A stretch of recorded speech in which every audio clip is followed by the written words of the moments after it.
तेरे चरणों में समर्पण, सांस सांस तेरा नाम, तेरा ही राधे राधे दोस्तों, आज की इस वीडियो में हम सुनाएंगे राधा अष्टमी की पौराणिक कहानी कथा।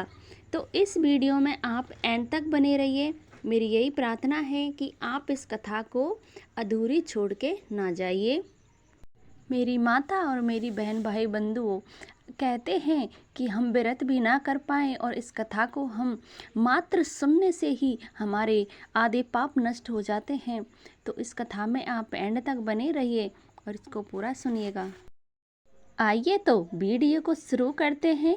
गोलोक धाम में राधा श्री कृष्ण के साथ निवास करती थी।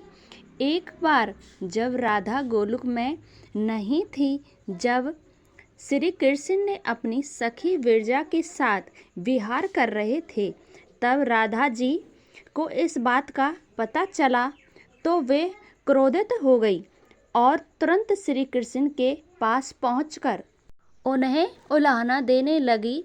इस घटना को देखकर श्री कृष्ण के मित्र श्री दामा ने राधा जी को पृथ्वी पर जन्म लेने का श्राप दे दिया। राधा जी के इस क्रोध को देखकर बिरजा वहां से नंदी के रूप में चली गई। श्रापित राधा जी ने भी श्री दामा को राक्षस कुल में जन्म लेने का श्राप दे दिया।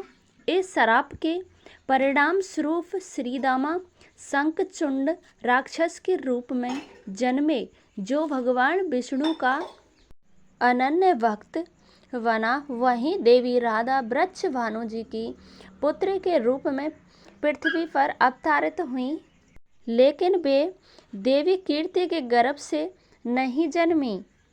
जब राधा और श्री दामा ने एक दूसरे को श्राप दिया तो श्री कृष्ण ने राधा जी से कहा कि तुम्हें पृथ्वी पर वृक्ष भानु जी के और देवी कीर्ति की पुत्री के रूप में जन्म लेना होगा।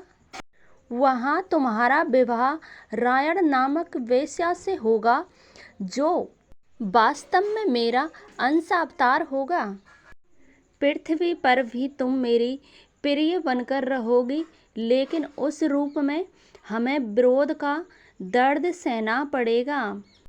इसके बाद देवी कीर्ति गर्भवती हुई और प्रसव के समय योगमाया की प्रेरणा से वायु का प्रवेश हुआ और उसी समय देवी राधा कन्या के रूप में प्रकट हुई। इस कथा से सफल होगा राधा अष्टमी का व्रत। राधा अष्टमी का व्रत करने वाले भक्तों को विशेष फल की प्राप्ति होती है।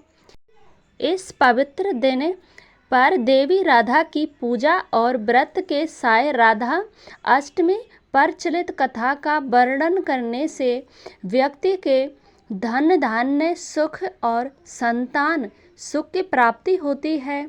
इसके साय ही से ही ये भी मान्यता है कि राधा अष्टमी व्रत कथा देखने और सुनने से रिश्ते में आने वाली बाधाएं दूर होती हैं। इस राधा अष्टमी पर आप भी राधा रानी की इस विशेष व्रत कथा का पाठ करें और उनके आशीर्वाद से अपना जीवन धन्य करें। कमेंट में राधे राधे अवश्य लिखिएगा। अगर आप ऐसी वीडियो देखना पसंद करते हैं, कथाएं सुनना पसंद करते हैं, तो इस चैनल को सब्सक्राइब कर लीजिए और बेल आइकन को दबा लीजिए।